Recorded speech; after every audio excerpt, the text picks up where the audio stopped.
안녕하세요. 예, 예.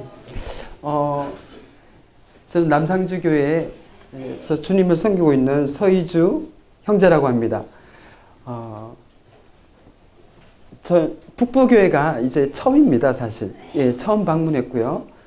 저희 아이들은 한 2번 정도 여름 성경학교 때 온 적이 있어서 저보다 먼저 이렇게 왔었던 것 같아요.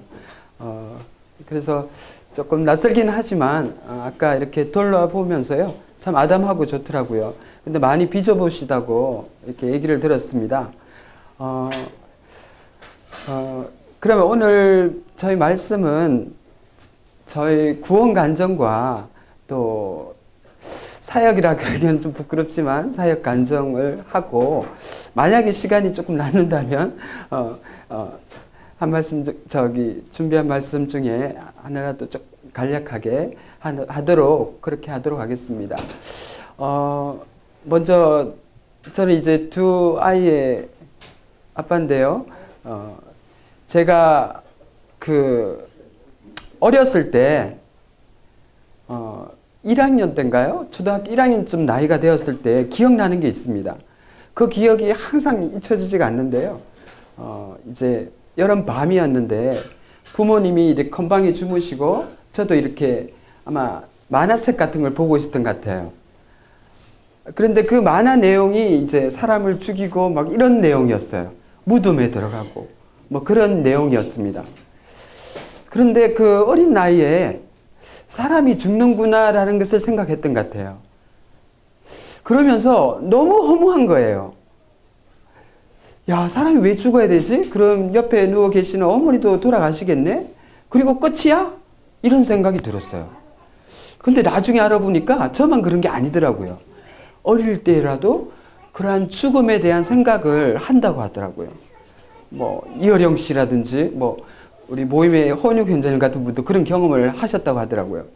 어쨌든 저도 그런 경험을 했는데 참 죽어서 끝이라면 너무 허무하다, 이런 생각을 하면서 굉장히 힘들었던 기억이 있습니다. 그러한 유년 시절을 보내고 이제 초등학교, 중학교, 지극히 평범한, 그리고 이제 일반 교회를 다니는 형님의 영향으로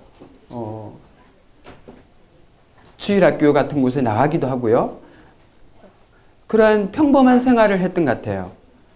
그러다가 고등학교 지금 이맘때인데요. 고등학교 2학년 때 봄방학 때 제가 친한 친구가 있었습니다. 그 친구를 따라서 이제 성경 세미나 같은 곳을 가게 된 것입니다.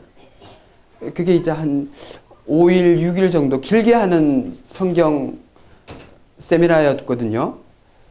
거기에 이제 가장 친한 친구가 가자고 해서 가게 되었는데, 그곳에서 성경이 사실이구나, 그리고 하나님은 살아계시는구나, 그것을 절실하게 느꼈습니다. 제가 첫날 말씀을 들으면서 질문들이 많았거든요. 왜 선악과를 만드셨어요? 그런 질문들이 있지 않습니까?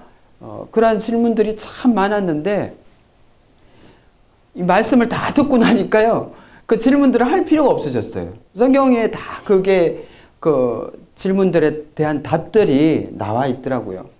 특별히 그 예언들이 성취되는 것을 보면서, 구약의 예언들, 이스라엘에 관한 예언들, 이런 것들이 성취되는 걸 보면서, 아, 사실이구나. 물론 그 이전에도 주일학교도 다니고 했지만 심각하게 다닌 건 아니잖아요. 정말 제가 부인할 수가 없었습니다. 성경이 사실이니까, 말씀 그대로니까. 그래서 이제 고등학교 2학년 때 그 성경 세미나를 통해서 하나님을 믿게 되었습니다. 그런데 조금 문제가 있었던 거예요. 이 구원의 확신을 제대로 하지 못했어요. 그러니까 정말 내가 구원받았을까라는 그 고민을 바로 하게 된 거예요. 그래서 그것이 장장 10년 동안이나 이어지게 된 거예요. 고등학교 2학년 때부터, 그죠? 고등학교 2년, 그리고 대학 4년, 군대 3년. 거의 이렇게 10년간을요, 그 문제로 고민했어요. 저 나름대로. 하나님을 믿는 것 같은데 정말 내가 구원받았을까라는 생각. 그러면서 뭐 군대에 가서도 고민하고요. 뭐 많은 그 성경 그 집회들이 있으면 참석하고 여러 가지 책들과 또 뭐 그런 것들 많이 들어보기도 하고요. 근데 왠지 모르겠어요. 제 성격 탓이었는지 뭔가 확실한 뭐 그런 체험 같은 것을 원했던 것 같아요. 감정적인 체험. 그래서 나중에 이제 그러다가 그런 고민 속에서 학생 생활을 마치고 군대도 마치고 그러니까 대학 생활도 사실 좀 제가 공대를 이렇게 다녔는데요. 좀 겉돌았어요. 그리고 도서관에 많이 가 있게 되고 그러나 한 가지 분명한 것은 제가 그동안도 성경을 손에서 떼진 않았다는 거예요. 성경을 뗄 수가 없더라고요. 성경이 사실이고 모든 것이 사실인데 교회는 이제 다녔다가 안 다녔다가 이런 이제 조금 이렇게 들쑥날쑥했고요. 또 여러 뭐 이단 같은 모임들도 가보고요. 막 많이 다녔어요. 일반 교파 교회는 가진 않았지만 어쨌든 그 많은 교회들을 다녔습니다. 계속 그 방황이 시작된 것 같고 어떨 때는 구원받았어 하고 확신이 있는 것 같다가 또 아닌 것 같고 원점으로 돌아가고 그러한 생활이 약 10년간 되었습니다.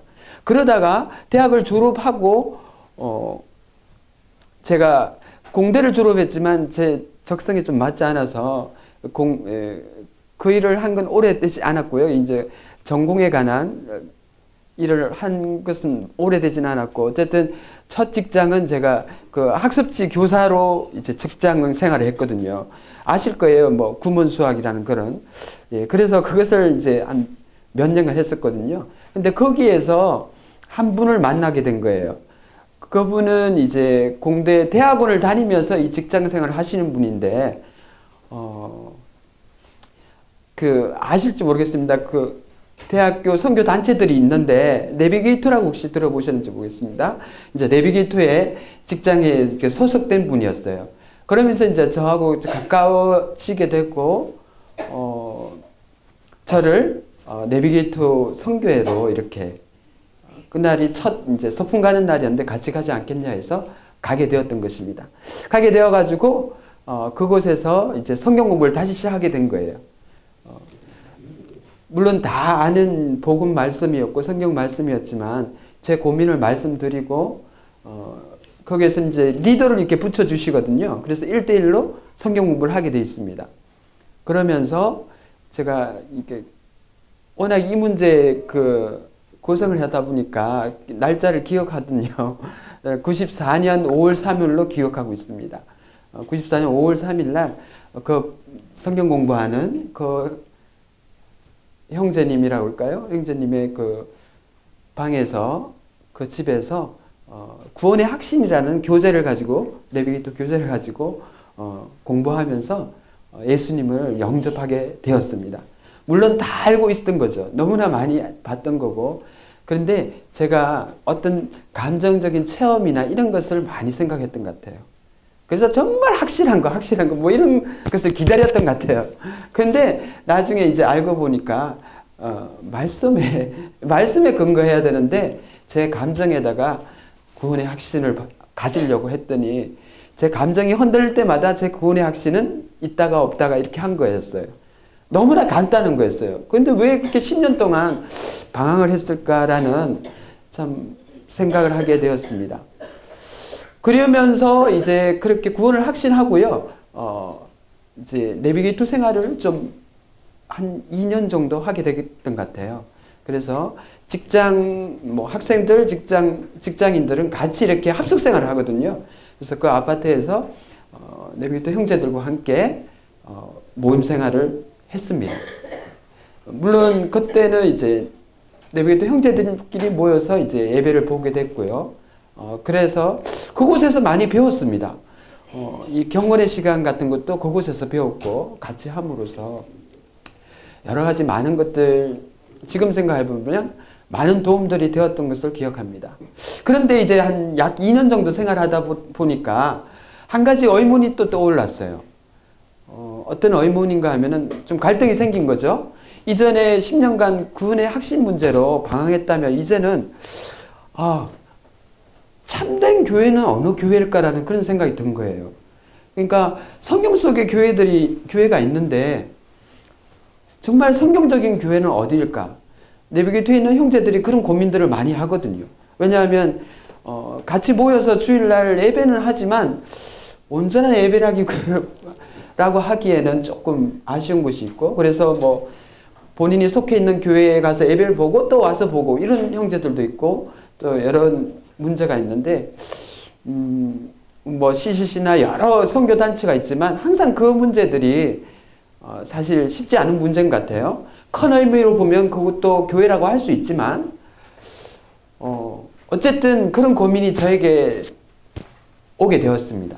그래서 그 고민을 하던 차에 제가 이제 책을 이렇게 사서 보게 되었는데 대구의 어떤 신일서적이라는 기독교 서적에서 책을 사서 보게 되었는데 그게 어떤 혹시 아시는지 모르겠어요. 별자리와 복음이라는 책이었어요.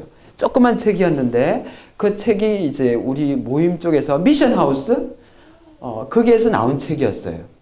그걸 정말 좋게 봤거든요. 제가 별자리 동아리에 이렇게 소속돼 해가지고 보니까 이 별자리들도 이 복음하고 다 연결이 되더라고요. 참 정말 흥미롭게 봤는데 그 책 뒤에 보면은 이 미드나잇 콜이라는 이 지금은 나오지 않는 걸로 알고 있어요. 독일 모임 저희 모임에서 이렇게 번역된 걸 이렇게 월간지라고 할까요? 이렇게 나온 게 있었습니다. 지금은 나오지 않는데 그 이현철 형제님 쪽에서 이렇게 발간하는 그게 이렇게 있더라고요. 그래서 그걸 또 받아보게 됐거든요. 이스라엘 선교와 이제 복음에 관한 소식을 전하는 책이었는데 내용이 좋고 해서 그걸 받아보고 있었거든요. 예. 그러면서 그런 생각, 교회에 대한 고민을 하고 있을 때 그런 생각을 하게 되었습니다. 이분들은 어떤 교회를 다닐까라는 생각이 든 거예요. 그래서 뒤에 있는 전화번호를 보고 전화를 드렸는데요. 그분이 이제 이현철 형제님이셨어요. 그래서 제가 구미에 있습니다라고 말씀드리니까 주님이 사랑하신 교회부터 시작해서 교회 가는 소책자들을 많이 보내주셨어요. 그러면서 제가 구미에 있었으니까 그때 소구미 교회에 지주택 현재님에게 사역하신 현재님에게 이렇게 전화번호를 주셔가지고 전화를 하게 돼가지고 제가 결국 처음 가게 됐습니다. 예, 그때는 지금 옮긴 교회가 아니었고 이렇게 2층 조그만 교회였는데요. 갔을 때 이렇게 바닥에 앉으시고 이렇게 그 노을을 쓰시고 이런 것이 참 특이했다고 할까요? 좀 그랬던 것 같아요. 그래서 이런 교회도 있구나. 근데 이제 그 모임에서 2번 딱 교제를 하고 제가 어학연수 때문에 이렇게 떠나게 됐어요. 떠나게 돼가지고 계속 그 모임에서 모임생활을 못하고 그 구몬 수업하던 그 직장을 그만두고 영어를 좀 더 공부해야 되겠다 해서 이렇게 뉴질랜드로 이제 가게 되었습니다. 그래서 근데 제가 요 형제 모임이랑 해서 알고 갔기 때문에 그곳에서 이렇게 찾아봤죠. 이렇게 전화부에 찾아보니까 뭐 이렇게 브레드는 처치란 뭐 이런 교회가 있더라고요. 그래서 거기에 찾아가게 되었습니다. 그러니까 제가 한국에서 잠깐 봤던 그 모습인 거예요. 장로님들 돌아가면서 말씀을 하시고 또 노을을 쓰시고 성찬을 하시고 잘됐다 싶어서 그곳에서 이제 1년 동안 있는 동안 그곳에서 이렇게 하고 그분들이 또 저를 불러서 이렇게 집에 초대하셔가지고 성경 공부도 같이 해주시고 그러시더라고요. 그래서 참 제가 94년도에 구원을 받고 침례를 받지 않았었거든요. 꼭 침례를 받아야 되는 그런 게 없더라고요. 그래서 받진 않았는데 그래서 그 뉴질랜드 베델 채플이라는 모임에 가서 거기서 하면서 제가 아직 침례를 받지 않았습니다 하니까 그 침례를 받기를 원하냐 하면서 물어보시고 그래서 제가 그곳에서 침례를 받게 되었습니다. 그리고 이제 마치고 돌아와서요. 직장 생활을 서울에서 하게 됐어요. 그러니까 안양에서. 안양과 서울에서 하게 돼가지고 그때 이현철님한테 다시 전화를 드렸더니 제가 이곳에 왔습니다라고 하니까 직장생활 하고 있습니다 하니까 그 서울 영동 모임 있죠. 영동 모임으로 연결을 시켜 주셨습니다. 그래서 영동 모임으로 가서 직장생활 하는 동안 그곳에서 이제 청년 생활을 했습니다. 그래서 그곳에서 보내고요. 다시 제가 직장을 정리하고 구미로 내려가게 되었습니다. 그래서 내려가서 거기서 직장생활을 하면서 그쪽으로 청거를 받아서 서구미교회, 제가 한번 갔었던 서구미교회에서 이제 청년 생활을, 청년 시절을 이제 보내게 된 것입니다. 그래서 그곳에서 이제 뭐 주일교사라든지 주일학교 교사라든지 그런 것들을 좀 하고 청년 시절을 보내게 되었습니다. 그러다가 이제 제가 서구미교회에서 참 장가를 늦게 갔거든요. 그래서 기도 제목이었어요.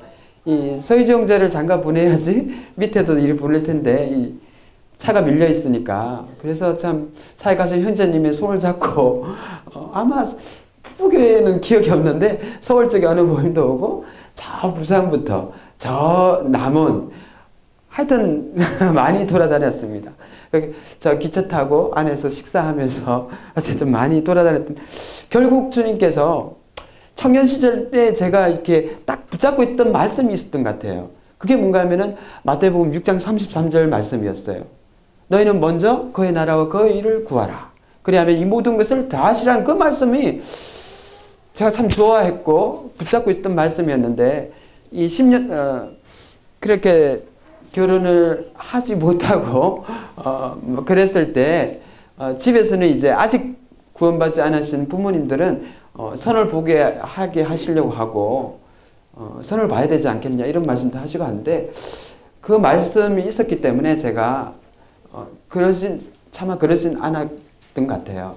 그래서 어쨌든 뭐 저 나름대로 그런 연약한 게 있었겠죠. 뭐 눈이 높았다거나 뭐 가진 것도 없이 그런 것도 있었을 거예요. 그런데 우리 자매를 이제 저희 유아영 자매가 그때 남상주 교회에 거의 첫 열매나 다름없었습니다. 침례받은 지 얼마 되지 않은 자매가 있었거든요. 그래서 사회관 행전들끼리 이제 연락을 해가지고 보게 되었던 거죠. 그래서 뭐 집사람도 같은 얘기를 하던데요. 저도 마찬가지로 그렇게 만날 때 저의 마음은 많이 이제 낮아져 있었어요. 치마만 두르면 된다 이런 생각. 네. 그런 마음으로 낮아져 있더라고요. 그리고 나보다도 주님이 더 잘 아실 거니까 라는 생각이 있었어요. 그래서 뭐 이제 무조건 그렇게 한다라는 생각했는데 그리고 갔죠. 그런데 이전에 뭐 서구미하고 남상주 교회가 같이 합동으로 여름 성경학교 할 때 처음 봤거든요. 자매를, 저희 집사람을. 그때는 조금 집사람도 그렇게 얘기를 하더라고요. 저 형제 목소리가 왜 저러지? 하면서 비호감이었던 것 같아요. 저도 자매 옷을 왜 저렇게 입지? 너무 시골틱하게 입은 것 같아. 이런 생각을 했었거든요.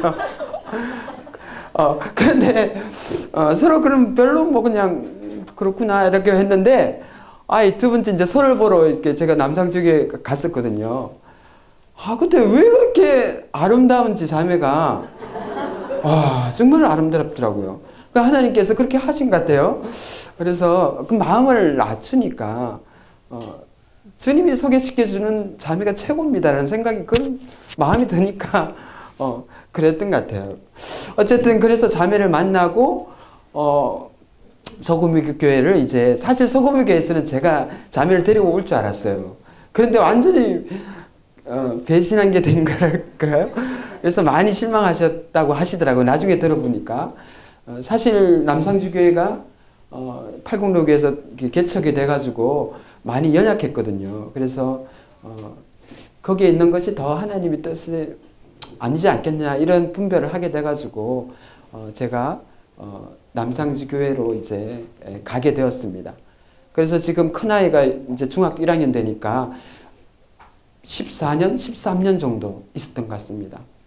그래서 손상임 현재님 제게 동력이라 그럴까요? 동력도 아니지만 어쨌든 서로 같이 이렇게 하면서 이렇게 생활했고요. 주교사나 이런 것을 하면서 했고, 그러다가 약 6년 전, 7년 전에 이제 선총회 선생님께서 히브리서 13장 13절 말씀을 받으시고 보시고 그것이 부담이 되어서 이 문경 교회로 남문경 교회를 개척해 가셨습니다. 개척해 가시기 전에 이 남상주교회를 맡을 형제님을 일꾼을 보내주십시오라고, 보내주시면 가겠습니다라는 그런 기도를 하셨다고 하시더라고요. 그래서 이전에 사실 예천 쪽이나 남문경에 문경에 저희 모임이 없었거든요. 그래서 그런 서유주 형제님 가정이 예천에 가시는 건 어때요? 이런 말을 그냥 헐리셨어요. 그래서 우리는 뭐 전혀 생각을 못하고 그런 일은 없을 것이다 라는 생각을 했었죠. 근데 이제 결과적으로 손인재님이 개척에 가시게 되고 좀 너무 쉽게라고 할까요? 가볍게라고 할까요? 그렇다면 저희 가정이 하겠습니다라는 그런 얘기를 드리고 한번 기도해 보라고 하시더라고요. 그때 제가 학원에서 영어 강사를 하고 있던 때였거든요. 직장생활을. 형제님께, 가시는 형제님께 이렇게 히브리서 말씀을 주셨다면 주님께서 예루살렘 성 밖에서 고난을 받으신 것처럼 우리도 그의 치욕을 지고 영문 밖 그에게로 나아가자라는 그 말씀을 받으시고 가셨다면, 하나님, 제가 만약에 사역을 하길 원하시면 저에게도 말씀 좀 주세요라고 이렇게 기도를 했습니다. 근데 언제인지 모르겠지만 제게 눈에 띄는 말씀이 있었습니다. 그 말씀이 제가 아까 펴놨는데요. 찾진 않으셔도 되고요. 누가복음 9장 23절 말씀이 제 눈에 좀 띄었습니다. 또 무리에게 이르시되 아무든지 나를 따라 오려거든 자기를 부인하고 날마다 제 십자가를 지고 나를 따를 것이니라. 이 말씀이 문자 속에 이렇게 누가 보내주신 것인지 눈에 띄었습니다. 그래서 이 말씀은 사실 제자의 삶이라 그럴까요? 모든 성도들이 받아야 될 말씀이잖아요. 근데 이 말씀을 주시니까 네가 사역하기 원하느냐? 그렇다면 이렇게 하면은 사역해도 괜찮을 것 같다라는 말씀처럼 들렸어요. 그래서 아무든지 나를 따라오려거든 자기를 부인하고 날마다 제 십자가를 지고 나를 따를 것입니다. 사실 우리의 삶이, 성도의 삶이, 제자의 삶이 다 이런 삶이잖아요. 그냥 신앙생활 해도 이렇게 살아야 되는 거니까 그러면 사역하면서 살아도 이렇게 살아야 되는 거고 똑같지 않느냐, 그런 마음이 좀 들었어요. 그래서 형제님께 이제 말씀을 드리고, 그럼 제가 하겠습니다, 저희 가정이 하겠습니다 하고 말씀드리고 사역을 이제 하게 되었습니다. 근데 지금 생각하면 참 멋모르고 이렇게 한 것 같아요. 제가 군대 갈 때 꼭 그랬거든요. 군대 갈 때 군대가 힘든 건지 몰랐습니다. 논산훈련소를 갔는데 그날 아침에 이제 어머니가 배웅을 해주셔요. 그리고 친구들이 이 기차를 타고 논산까지 이제 배웅을 해주고 이제 2학년 마치고요. 휴학을 하고. 근데 버스를 타고 마을을 떠나오는데 어머니가 이렇게 배웅을 하러 오셨으니까 어머니를 이렇게 쳐다봤어요. 버스 뒤로 쳐다보니까 어머니가 그 눈물을 이렇게 훔치시는 거예요. 그걸 딱 보니까 군대 가는 게 이게 보통 일이 아닌가 보다 이런 생각을 한 거예요. 정말 철이 없었죠. 야, 어머니 왜 눈물을 흘리시지? 저는 사역 간증을 할 때 이 말씀 꼭 드리거든요. 제가 그랬던 것 같아요. 사역이 얼마나 힘든지 모르고 사역을 한 것 같아요. 함부로 하는 것이 아닌데 너무 쉽게 결정한 것이 아닌가 이런 생각이 드는 것 같아요. 군대가 3년간이 보통 일이 아닌데 제가 그냥 덜렁덜렁 군대를 간 거죠. 예, 그런 것처럼 그런 생각이 들었습니다. 그래서 그 학원 강사 일을 그만두고 바로 그만두지 못하고요. 좀 더 하다가 이제 그만두게 되고, 왜냐하면 학원 강사 일이 뭐 입시학원 이런 건 아니었고 외국어 학원이었기 때문에 주말도 거의 쉬고 뭐 중간고사, 기말고사 이런 거 얽매이지 않으니까 괜찮았거든요. 그런데 딱 걸리는 것은 이제 수요 집회 보내주시지 않. 한번 얘기를 했다가 수요일만 좀 일찍 마치면 안 될까요? 얘기했다가 엄청 혼났어요. 저기 원장님한테. 그래서 이게 계속 같이 갈 수는 없겠구나 이런 생각이 들었어요. 자비량으로. 그래서 몇 개월 하다가 그만두고 전신 사역으로 하게 된 것이 이제 5년, 6년째 이제 된 것 같습니다. 사역 간정에 있어서 사실 뭐 많은 분들이 침례를 받고 이런 간정이 아직 없어서 사실 많이 부끄러워요. 그리고 사역하시는 일꾼 형제님 앞에서 제가 감히 일꾼이란 말도 못 꺼내고요. 네, 그렇습니다. 6년, 7년이 좀 지났지만 사역을 한다기보다는 그냥 버팅긴다. 그러니까 견뎌본다 이런 의미인 것 같아요. 네. 어쨌든 그 10만 인구가 되는 상주 시내에 하는 교회가 있다는 것에 참 견뎌보자 이런 생각을 했던 것 같아요. 사역 간증에 있어서 뭐 특별한 많은 생각은 드는 건 없는데요. 조금 그 사역을 일을 그만두고 조금 몇 개월간이 저는 모르겠어요. 저는 제가 가계부를 안 적으니까 집사람이 뭐 가계부를 적으니까 저는 모르겠는데 집사람은 나중에 얘기를 하더라고요. 요때 참 힘들었다고. 요때 딱 일을 그만두고 6개월, 1년 정도가 가장 힘들었다고.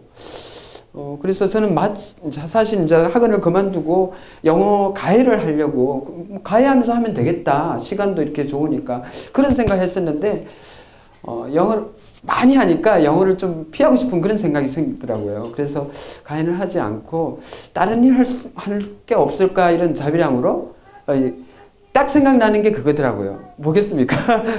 신문 돌리는 게 제가 어릴 때 많이 돌려봤거든요.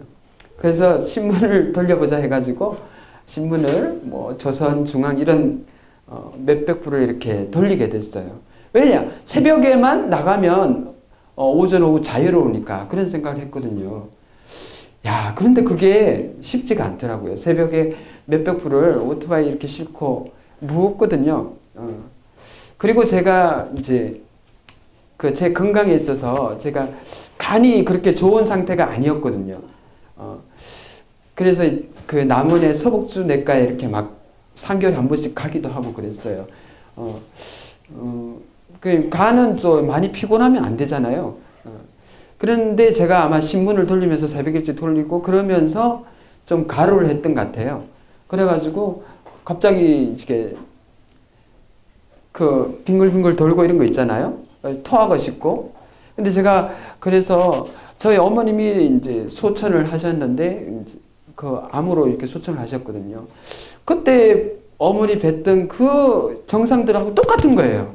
그래서 간암이 왔구나 이렇게 생각했어요. 그래서 새벽에 이렇게 전화를 해서 저기 수복주내과 그 형제님에게 전화를 했더니 입원할 준비하고 수술할 준비하고 오라고 하더라고요.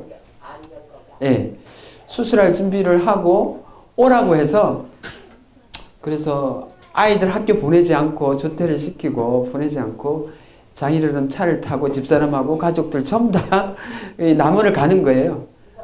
그러면서 저는 이제 뭐 전화도 드리고 이것저것 기도 부탁드립니다 하면서 울면서 집에 나오면서 제가 다시 이 집을 볼 수 있을까 이런 생각을 했거든요. 그러면서 갔는데 가는 차 안에서 찬송가를 틀어놨는데 그 찬송이 참 마음을 위로하더라고요. 위로하고 그렇게 해서 갔죠. 근데 주님 그런 생각이 들었어요. 저 사역시키려고 그렇게 하신 거 아닌가요? 근데 저 그냥 여기서 이렇게 끝나는 거예요. 그런 생각이 들더라고요. 그러면서 들려오는 찬송가가 참 위로가 되었고, 이제 그 병원에 가니까, 그 서북지내과에 가니까 형제님이 잘 해주셨어요. 그러면서 형제님이 진단을 하시기를, 이거 암이 아니라 뭔지 아세요? 이석, 그 귀 달팽이관, 그 이석이래요. 빙글빙글 돌고 토하고 저는 암이라고 생각했는데 이 이석정이라고 형제님 이석정이네 그러면서 온 김에 다 검사 맡으라고 다 검사하시고 그 같이 따라왔던 분들 식사 대접까지 해주시고 또 제가 이제 링겔까지 맞으라고 하시더라고요. 뭐 입술도 바싹 마르고 그랬으니까요. 링겔 맞고 이렇게 누워 있는데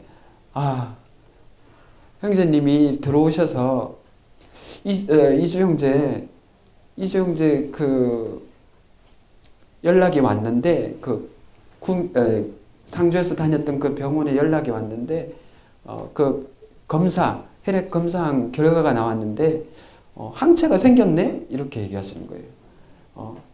그 서복재 형제님이 몇 년 전에 저희 형제들하고 같이 이렇게 병원에 갔을 때 형제님들 다 건짐하시면서 다른 형제님들은 손형제님 시작해서 다른 형제님들은 약봉지가 이만큼 됐어요. 어려관광 온 거예요. 그러니까 문제가 있었어요. 손형제님도 건강 그렇게 좋은 게 아니잖아요. 약봉지 이만인데 저한테 얘기하시고 서형제는 처방할 게 없어. 약이 없어. 이렇게 얘기하십니다. 그 대신 나하고 약속하는데 3개월에 한 번씩 와서 혈액과 초음파 검사를 하는 거예요. 간 사진을 찍으라는 거예요. 이제 왜냐하면 이제 만약 3개월 안에 발견이 되면은 간암이 발견되면은 제거하는 방법이 있으니까 그것만 지켜라. 그래서 제가 한 2년 왔다 갔다 한 것 같아요. 그렇게 얘기하셨거든요. 그러면서 하시는 말이 이 항체가 생기면 참 좋은데 항체는 하나님만 생기게 할 수 있어. 이렇게 얘기하셨거든요. 근데 그분 입에서 몇 년 뒤에 항체가 생겼네? 이렇게 얘기하시는 거예요. 전 너무 누워있으면서 눈물이 나지 않을 수가 없었어요. 하나님. 근데 천국과 지옥을 왔다 갔다 한 거예요. 그날.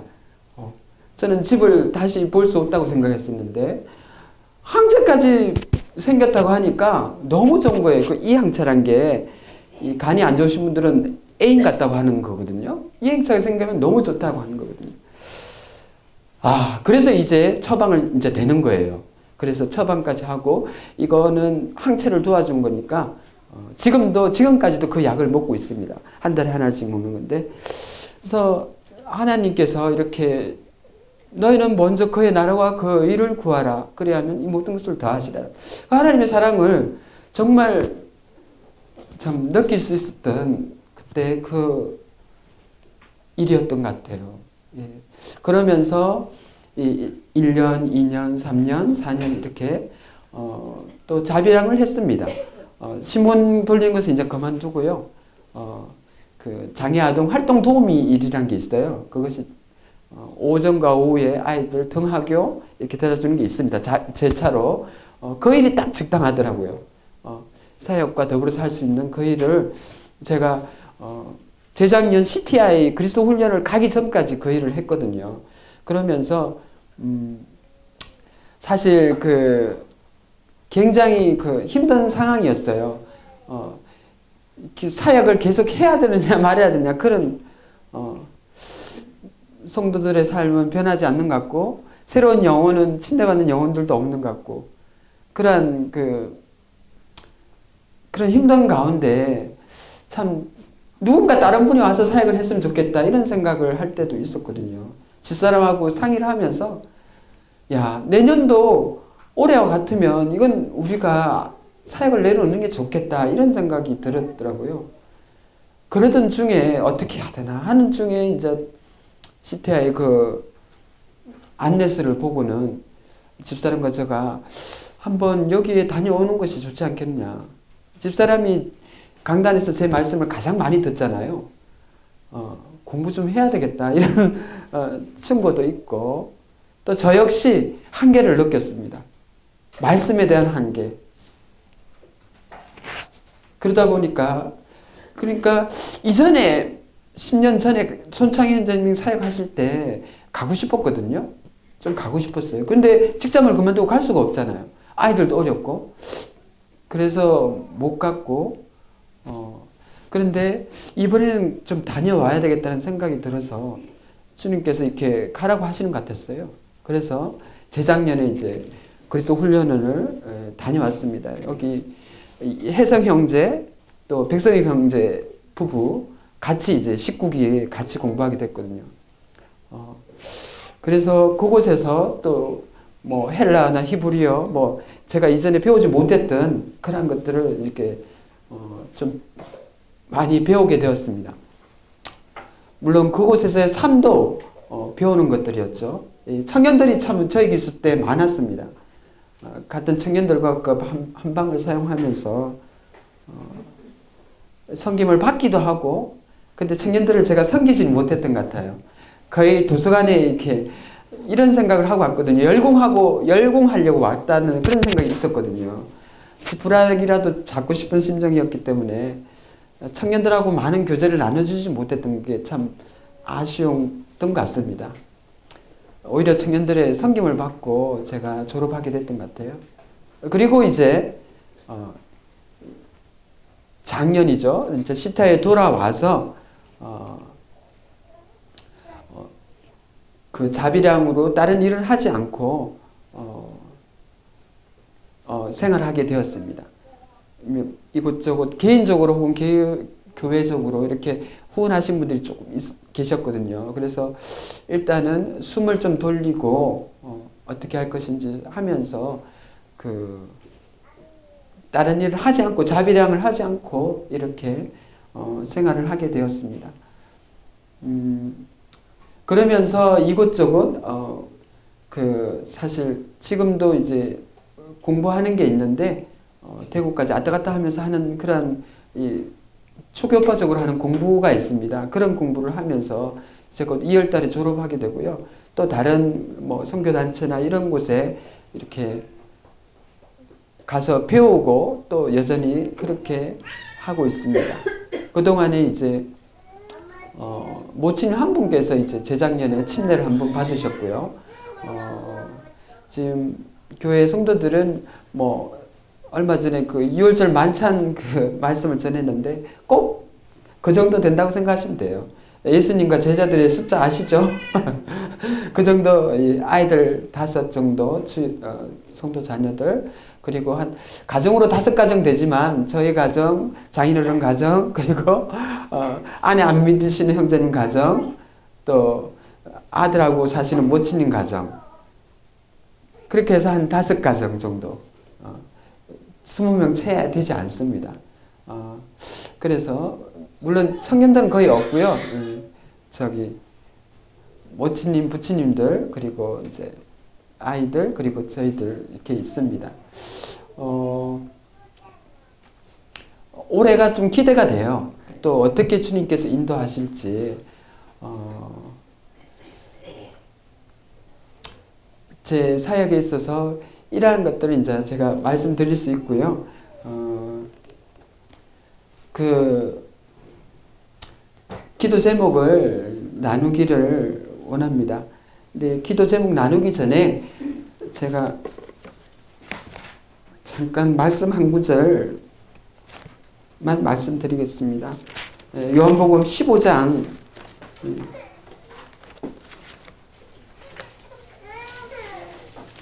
요한복음 15장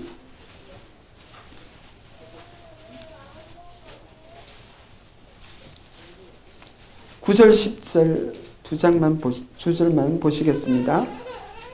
요한복음 15장 9절 10절 같이 읽겠습니다. 9절 10절 시작. 아버지께서 나를 사랑하신 것 같이 나도 너희를 사랑하였으니 나의 사랑 안에 거하라. 내가 아버지의 계명을 지켜 그의 사랑 안에 거하는 것 같이 너희도 내 계명을 지키면 내 사랑 안에 거하리라. 사실 15장 1절에서 이제 17절 말씀을 준비해왔거든요. 근데 이제 아무래도 제 간정과 또 사역 간정을 들으시는 게 덕이 되실 것 같아서 간정을 많이 했습니다. 그래서 다 말씀드릴 수는 없고 그냥 이 준비했던 말씀 요 핵심만 잠깐 말씀드리고 기도 제목 나누도록 하겠습니다. 예수님께서 이제 돌아가시기 전이거든요. 사실 내리면 돌아가시는데 이렇게 겟세마네 동산 가시기 전에 포도밭을 지나가셨나 봐요. 그래서 포도밭을 지나가시면서 남겨질 그 제자들을 향해서 마지막 당부를 하신 것 같아요. 내 안에 거하라, 또 내 사랑 안에 거하라. 이렇게 당부를 하시더라고요. 그러면서 왜 거하느냐, 왜 거해야 되느냐, 거할 때 열매를 많이 맺기 때문이다 라고 하시는 것입니다. 그래서 하나님의 기대는, 우리를 향하신 하나님의 기대는 뭘 기대하시겠습니까? 포도나무의 그 꽃이 기대가 되실까요? 그 포도나무 농부가 그건 아니겠죠. 그죠? 예. 또 그 잎사귀도 아닐 것 같고요. 농부가 기대하는 것은 열매인 것 같아요. 그래서 예수님께서는 너희들이 아버지께서 영광 받으시는 그 열매를 맺기 위해서는 내 안에 꼭 붙어 있어야 된다. 가지가 그 몸통에 붙어 있는 것처럼 내 안에 거하라라고 제자들에게, 사도들에게 말씀하시는 거잖아요. 그럼 동일하게 우리에게도 말씀하시는 것 같아요. 내 안에 거하라. 우리는 믿음으로 구원을 받아서 하나님의 자녀가 되지만, 하나님 안에 있게 되지만, 단순히 그것만 아니라 거하라고, 안에 있는 것만 아니라 내 안에 그냥 그 안에서 계속해서 살라고 말씀하시는 것 같습니다. 계속해서 친밀한 사귐을 원하시는 것 같아요. 그럴 때 너희가 열매를 맺을 수 있다. 열매는 성령의 열매라고 생각이 들거든요. 성령의 열매는 사랑부터 절제까지 예수님의 성품이잖아요. 결국 너희들이 나를 닮을 수 있다. 너희들이 나를 닮으면 하나님께서 영광 받으신다 라고 얘기하시는 것 같습니다. 그래서 내 안에 거하라, 내 사랑 안에 거하라. 그런데 방금 말씀 9절과 10절에 그 방법을 더 자세히 말씀해 주신 것 같습니다.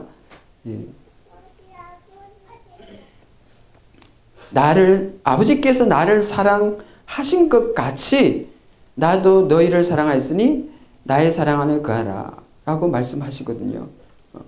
아버지께서 아들을 엄청 사랑하셨나 봐요. 그 사랑을 받았던 것 같아요.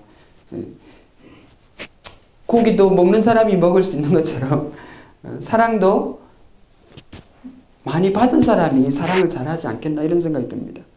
그리고 받은 사랑이 얼마나 큰지를 아는 사람이, 그죠? 예.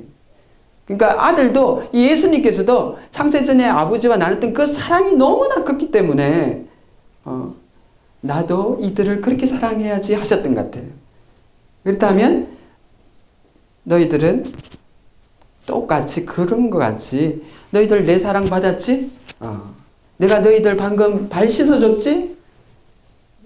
너희들끼리도 그렇게 해라 라고 말씀하시는 것 같습니다.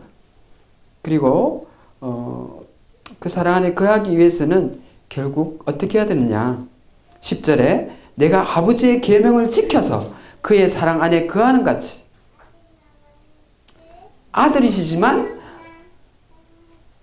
아들 하나님이시지만 여전히 아버지의 계명을 지켜서 그 사랑 안에 거하신다고 하셨네요. 그렇죠? 10절에는 우리도 그러면 똑같이 하면 될 것 같아요. 아들의 계명을 지키면, 순종하면 그 사랑 안에 그 사랑에 거한다는 것은 우리가 열매를 맺는다는 것이고, 열매를 맺는다는 것은 그분을 더 닮아간다는 것이고. 그래서 이렇게 자세히 설명해 주신 것 같습니다. 그래서 어떻게 거할 수 있는지까지 주님께서 설명해 주셨습니다. 그래서 그 사마리아 선한 사마리아인이 그 강도받는 자를 이렇게 사랑했을까요? 그게 사랑의 모습이잖아요. 예, 사랑을 실천한 모습인데 물론 성경에는 나오지 않습니다. 조금 추측을 해야 되는데 어떤 분이 그렇게 말씀하시더라고요. 제 생각은 아니고요. 어떤 분이 말씀 전하신 분이 그 얘기를 하시더라고요. 아마 그 사마리아인도 이전에 여리고인지 어디인지 몰라도 강도당한 적이 있었지 않았을까. 근데 누군가 그를 그렇게 해준 사람이 있지 않았을까. 그래서 모두 지나갔지만 그 사마리아 사람은 자기도 이전에 그렇게 참 죽을 뻔했을 때 도와준 사람이 있었다는 것을 기억하고 똑같이 하지 않았을까라는 생각을 해봅니다. 아들이 아버지의 사랑을 기억해서 그렇게 하는 것처럼 우리도 사랑을 기억할 때, 받은 사랑을 기억할 때 그렇게 할 수 있지 않을까. 반대로 10,000달란트 상을 받은 사람은 그 반대인 것 같아요. 그죠? 100데나리온 빚진 자를 용서하지 못했잖아요. 사랑하지 못했잖아요. 왜 그랬을까요? 10,000달란트 빚진 자라는 것을 잊어먹었는 것 같아요. 그렇기 때문에 그렇게 하지 않았을까라는 생각이 들면서 우리가 받은 사랑 그리고 내가 얼마나 사랑받은 자인지를 우리가 계속해서 말씀을 통해서 교제를 통해서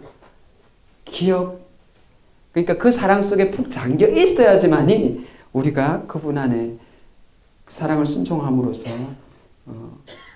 많은 열매를 맺지 않을까라는 생각을 해봤습니다. 10절 말씀은 마찬가지로 계명을 지킨다는 것, 지킴으로써 순종함으로써. 근데 그 계명이 딴 게 아니잖아요. 또 사랑하라는 계명이거든요. 서로 사랑하는 그 계명을 지키고 사랑을 순종할 때 아버지와 성도들과 또 이웃에 관한 그 사랑을 실천할 때 순종할 때 우리는 그분의 사랑 안에 또 거할 수 있는 것이라고 성경 말씀은 이렇게 우리에게 말씀해 주십니다. 그래서 결국 두 가지 명령하는 말이 있는데요. 내 안에 거하라 4절에 내 아이 사랑 안에 거하라라고 하시거든요. 우리 앞에 그 예수님의 명령이 있습니다. 우리 앞에 그 명령이 있는데 결국 남은 것은 우리가 순종하느냐 안 하느냐 그건데요. 성도님들 순종과 복종에 대해서 생각해 보셨어요? 순종과 복종이 국어 사전을 보면 복종은 어쨌든 간 내 마음이 내키지 않아도 복종하는 거 그런 걸로 이제 알고 계시지 않습니까? 그죠?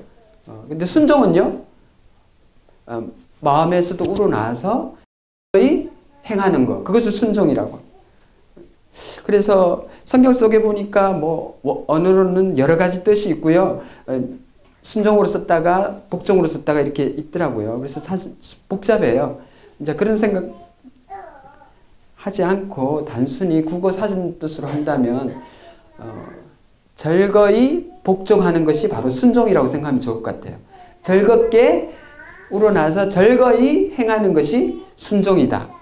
복종은 두려워서 그렇게 하지 않으면 해가 있으니까 하는 건데 여기에서 우리가 주님의 계명을 지킨다고 할 때 우리는 순종해야 될까요? 복종해야 될까요? 예.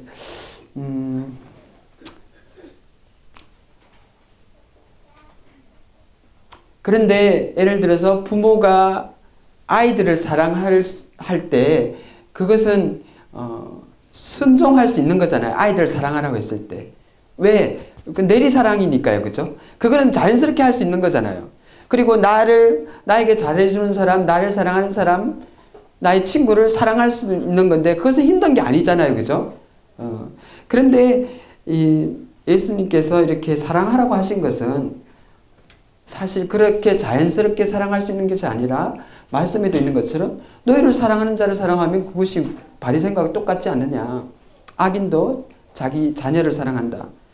여기서 우리가 순종해야 될 것은 사실 내 마음에 들지 않는 사람, 사랑하기 참 힘든 사람인 것 같아요. 그랬을 때는 순종이 안 되죠. 순종이 안 됩니다. 그렇다면 저는 복종부터 해야 되지 않을까라는 생각이 좀 들더라고요. 예. 그러니까 어떠세요? 가정에 혹은 교회에 혹은 직장에 혹은 그 마을에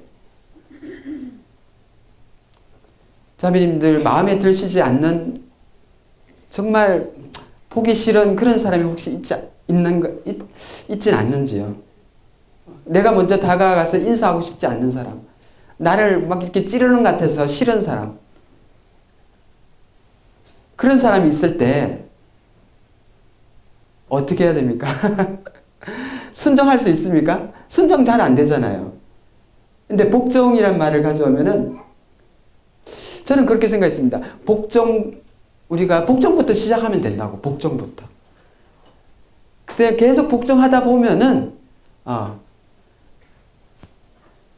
이 순종으로 나아가게 되지 않을까. 그것이 점점 주님을 닮아가는 것이 아닐까. 우리의 열매가 많아지는 것이 아닐까. 그런 생각을 해보게 됩니다.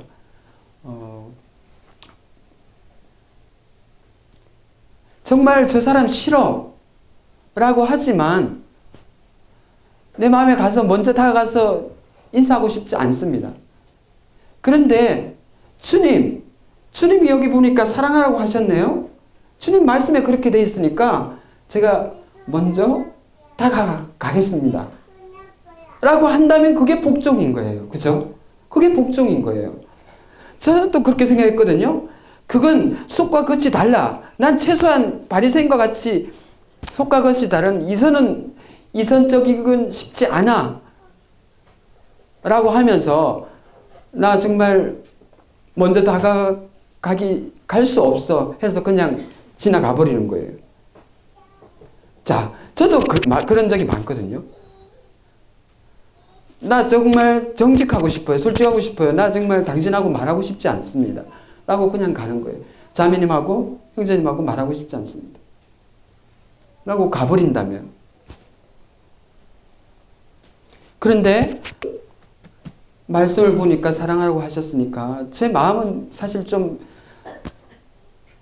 쉽지 않습니다. 그런데 그렇게 하겠습니다. 그게 나을까요? 아니면 속과 겉이 같아야 되니까 그냥 가는 게 나을까요? 하나님은 뭘 더 원하실까요? 복종이라도 하기를 원하실 것 같아요. 그죠? 예. 그게 바로 복종과 순종의 차이인 것 같아요. 그러다 보면은 나이 70을 공자는 뭐라고 그러는지 아세요? 나이 70을? 나이 70을 고의라 그러기도 하고 드물다고 해서 고의라 그러기도 하고 제가 이럴 줄 알고 제가 적어왔습니다. 이거 자꾸 읽게 되더라고요. 나이 70을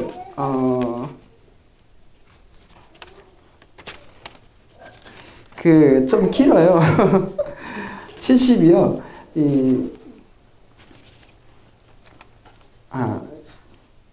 종심이라고 했거든요. 종심? 들어보셨어요, 혹시? 예. 종심소욕 불유구. 좀 길죠? 예. 종심소욕 불유구라고 했더라고요. 그게 뭔가 하면은 자기 마음, 70이 되면은 자기 마음대로 막 욕심껏 사는데도 하늘의 법에 어긋나지 않는다. 내 마음대로 사는 것 같아요. 그런데 하나님의 뜻과 같아요. 내 마음대로 기도하는 것 같아요. 근데 그게 하나님의 기도와 같은 기도예요. 그럼 100% 아닙니까? 응답? 그죠? 우리는 어쩌면은 싫고 복종해야 되는, 싫지만 해야 되는, 극과 속이 다른 그런 것을 해야 되는, 처음에는 그렇게 해야 될 것이라고 생각이 드는데 그것이 점점 저희들이 주님을 닮아감으로써 이제 순종하게 되는, 내가 좋아서 하고, 그죠? 그걸 어떤 분은 그렇게 표현했더라고요. 3점짜리 슛이라고. 3점짜리. 어쩌면 우리는 1점, 2점밖에 안 될 수 있어요. 마음은 없지만 억지로라도 하는 그런 복종할 수밖에 없는. 그러나 계속 그것을 던지다 보면은 3점짜리 슛이 들어가는 것처럼 정말 보기 싫은 사람인데 내 마음속에서 정말 그 사람 위한 사랑이 생겼어요. 그래서 먼저 찾아가 인사하고 안부를 묻고 그리고 치료부에 들어왔는데도 계속 기뻐요. 그것이. 그렇다면 3점짜리 슛을 한 거 맞겠죠. 그죠? 말씀을 마무리하도록 하겠습니다. 12시가 되었습니다. 그래서 저는 이 말씀에서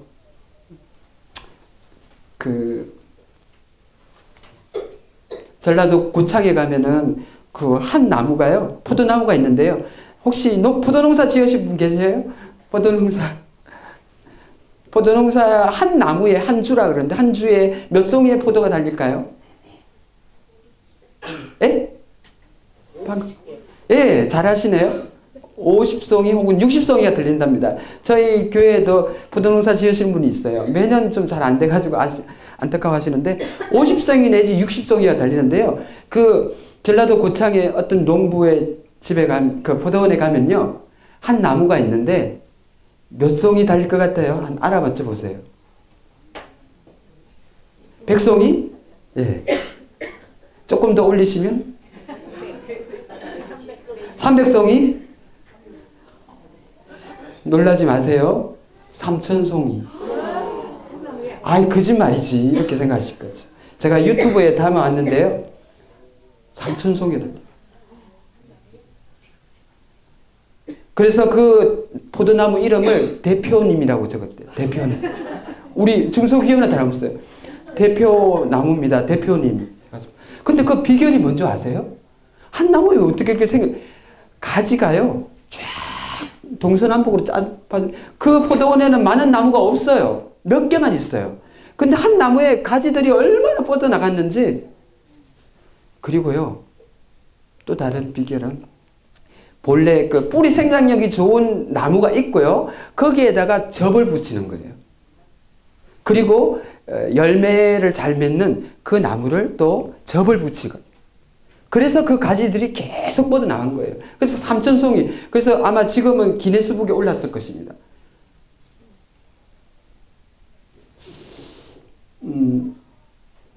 그 가지가 그 본래 대목이라고 하는데 접목이요.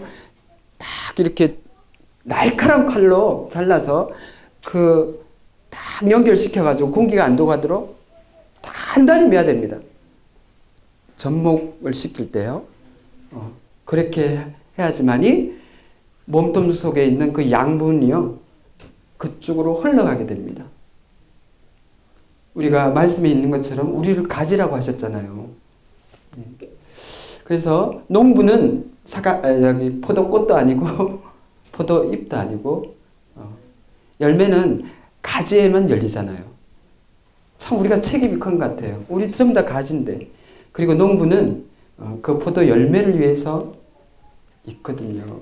그 농부가 영광 받으시는 게 포도 열매가 많이 기대하시는 것 같아요. 하나님은 우리를 통해서 기대하시고 작년에 많은 포도들을 열매를 맺으셨다고 생각이 들어요. 올해 저와 또 우리 북부교회 모든 자매님들, 형제님들 하나님이 기뻐하시는 그런 열매들이 열렸으면 좋겠습니다. 그래서 그 농부가 또 더 활짝 웃으시는 그러한 때가 오리라고 생각을 합니다. 말씀 여기까지 하고요. 그 기도 제목 말씀드리겠습니다. 많은 기도 제목은 없는데요. 성도들이 좀 더 이제 영적으로 성숙해 갔으면 좋겠습니다. 주님을 더 닮아갔으면 좋겠습니다. 그래서 전도의 열매도 많이 맺었으면 좋겠습니다. 그 성령의 열매, 그 성품의 열매도 많이 맺고, 그게 먼저겠죠. 그렇게 될 때 이 영혼의 열매, 전도의 열매도 많이 맺혔으면 좋겠어요. 그래서 남상죽에 또 침례받는 영혼들도 많이 생겼으면 좋겠습니다. 그리고 올해 특별히 좀 전도 부분, 선교 부분에 있어서 좀 좀 신경을 써고자 하는 게 있거든요. 상주에 그 북향민들, 세터민들이 몇 가정 계세요. 상주 신문에 이렇게 나와서 저도 알게 됐는데, 이제는 보통 서울, 인천에 많이 계신데 그분들이요, 이제는 10만 대는 상주까지도 이렇게 내려오신다. 적극적으로 이렇게 보낸다고 하더라고요. 그래서 얘기 안 하면 모르지만 이렇게 계림동이라는 동네에 이렇게 같이 사시거든요. 근데 한 번도 만나보질 못했어요. 여러 경로를 통해서 이렇게 만나려고 했는데 만나지 못했거든요. 그래서 이제 한 사람이라도 그러면 우리가 북한 선교는 못 가지만 이곳에서 선교를 할 수 있잖아요. 제가 이제 북한 선교 모임에도 이렇게 좀 참석하고 있는데, 우리 상주에서 할 수 있는 것이 뭘까 생각하니까, 그 상주에도 다행히 그런 분들이 와 계시니까 한 분이라도 연결되어서 하면은, 이렇게 아름아름 연결되어서 구원받은 분이 계시게 되고 하면은 북한 선교를 미리 통일을 대비해서 할 수, 그 북한 선교를 뭐 기도하고 있습니다. 또 함께 좀 기도해 주시고요. 또 마찬가지로 이렇게 상주에 이렇게 슈퍼 같은 데를 가면은 눈에 띄는 사람들이 있어요. 외국인 근로자들이에요. 그래서 뭐 시골 같은 밭에서도 일도 하고 농공단지에서도 일도 하는데 많거든요. 또 시집온 외국 동남아 그 며느리들도 참 많고요. 계속 제 눈에 띄는데 제가 어떻게 하질 못했어요. 그래서 저희 밀양교회도 지금 네팔 그런 근로자들을 모아서 이렇게 사역을 하고 있지 않습니까? 그런 것처럼 기회가 된다면 그런 분들에게 이렇게 전도할 수 있는 그 일을 남상주교회가 이렇게 하면 어떨까? 이 두 부분, 북향민, 세타민 선교와 이 외국인 근로자 선교에 대해서 조금 마음의 소원이 있습니다.